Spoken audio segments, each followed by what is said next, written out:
Hello fellow rosarians, thank you for joining me today. Spring is coming and a lot of you have been asking, when should I prune? What do I do? How do I cut back? And I did a video last year I think is pretty comprehensive. If you have an opportunity, check it out because I'm sure I'm going to miss some things to share with you. But today what I want to do is spend some time down here at the Star Garden on the waterfront side. The roses were so pretty last year. Do you remember? It was the first season that I put them in, so they were 1-year-old roses. And look at these pictures. I mean, this garden has just come alive with color, and I can't wait to share that with you again in the spring. So what we want to do today to get ready is cut everything back to about knee height, 18 to 24 inches, but don't pull out a roller. Just take it down to your knee. That's the easiest thing to do. So when do we prune? We prune as soon as in zone 8, the temperatures are consistently 40 degrees during the day. You know, at night I want it out of freezing because they're still asleep, but day temperatures 40 degrees. Why do I choose that temperature? So that my dormant oil will work. I'm going to spray these down until they're dripping to make sure that I suppress any fungus and then any overwintering bugs that are on the shrubs. So we're going to take them down and I'll get closer to show you how I'm going to do that. But right now, really quick, I don't want you guys putting too much thought into it of how to have the pruners at a 45-degree angle and an inward bud, an outward bud. Don't get confused. It's not anything that you need a degree to be able to do. All we want to do right now is quickly take down that height, and then I'll get in there and I'll show you some other cuts that you can do. Now this is for modern shrub roses that repeat. If you have a climber, make sure you check out this video I did on training Peggy Martin. That is a climber, and I showed you how to look for the main canes, how to cut the laterals, and get it tied in. So you're going to want to do that. If it is an antique rose or a one-time bloomer, you are going to want to prune it right after it blooms in that first flush at the last of May or 1st of June. You don't want to do it after that because you're going to be cutting off the next season's blooms. So in the event that you have forgotten to cut back your one-time bloomers, I would just suggest that you get a 4-foot cane.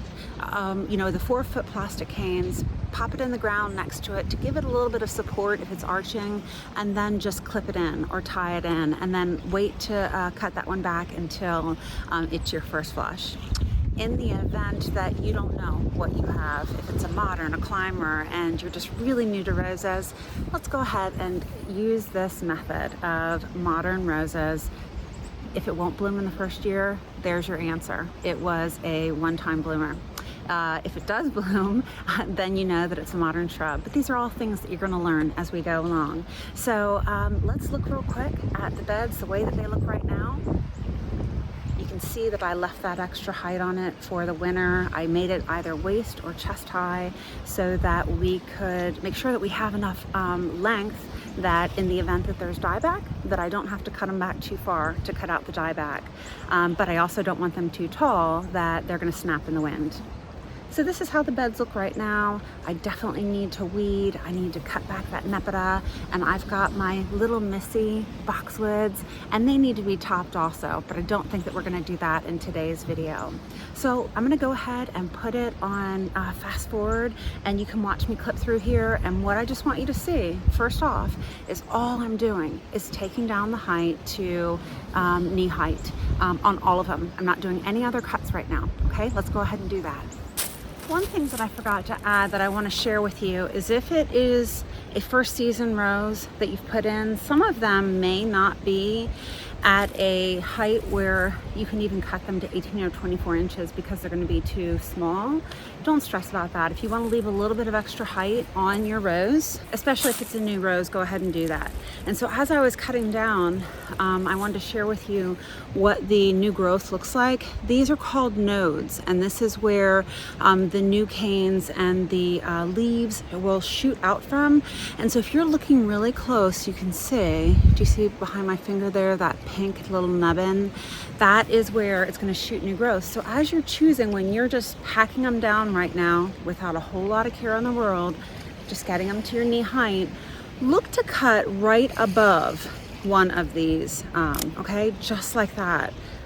right here. See how I'm just above it?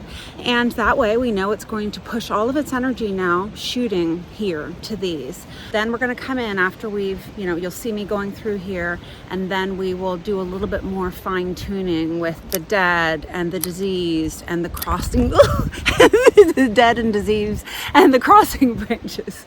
Oh, all right, let me get back out here.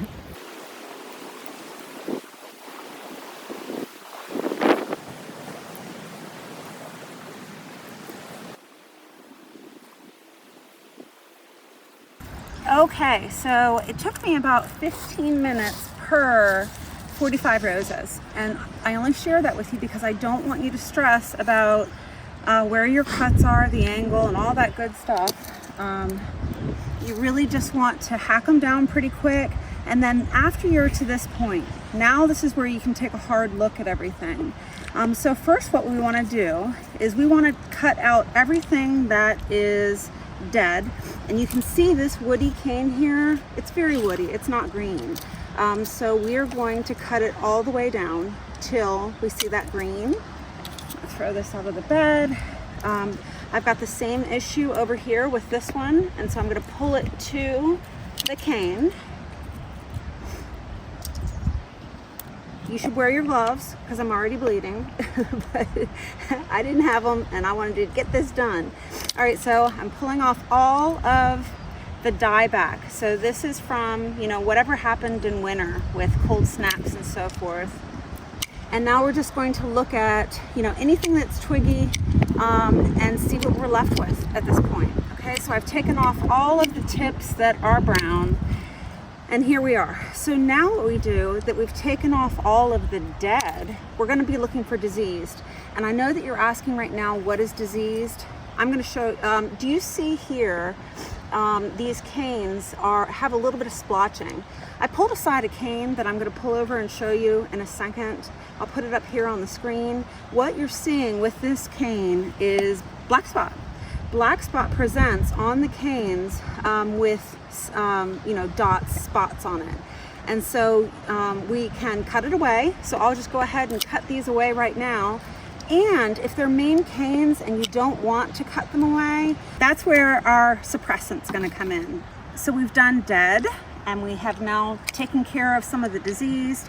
And now let's do anything that's crossing. And what I mean by crossing is, this one might be okay, not to hit this one, but we want to just picture how these are going to grow and make sure that they're not going to grow into the inside of the rows, and just take them off. Now after we've done dead, disease, damage, crossing, we can look and see which ones are smaller than a pencil, and we can cut those back too. So I'm going to cut this back and this, and I think that these are really close, so let's leave those. And now I'm just going to do one final clip to shape it up the shape that I want it. And you want the outer canes to be a little bit shorter so that it gives you a little bit more of that rounded shape. But again, do not stress about it, because each time that you have a flush, you are going to cut back a third of the growth, and you can reshape it then, and it doesn't have to be perfect. You can tell I don't go for perfection. I've got so many roses, I just need to go for, let's get it done as quickly as possible. And now what I'm putting on here is your Prune sealer, and this is going to just seal the canes that are larger than a pencil that a cane borer could get in. Just a good practice to get into. And then finally, we are going to use the dormant spray. And so the dormant spray is going to take care of any bugs that overwintered on this. And I see I've got fresh growth here. I'm just going to go ahead and take off the leaves that were not defoliated, just in case there were little, bugs that got underneath those leaves. So you want the whole thing to be defoliated, and don't worry, it's going to flush out really quick. My video chose to drop at this point, but you're going to want to spray the canes to dripping, all the canes, in all the nooks and crannies, and then also make sure that you spray the soil, because there are bugs that are overwintering in the top layer of that soil, and do that for each rose. So I hope this video was helpful. I'm gonna go ahead and get everything sprayed now and work on just trimming them back. But keep in mind as you're doing your detailed kind of trimming now, when these roses came to you, they had 3 to 5 canes the size of a pencil. Man, I've got stuff in my hair. I think I've joked with you guys before that it's not a good day in the garden unless you get something in your hair. So anyways, keep in mind when it came to you, they were 3 to 5 canes the size of a pencil. You can go ahead and, cut back hard to get to those 3 to 5 canes again. So thanks so much for watching, Rosebuds. I'll see you in the next video.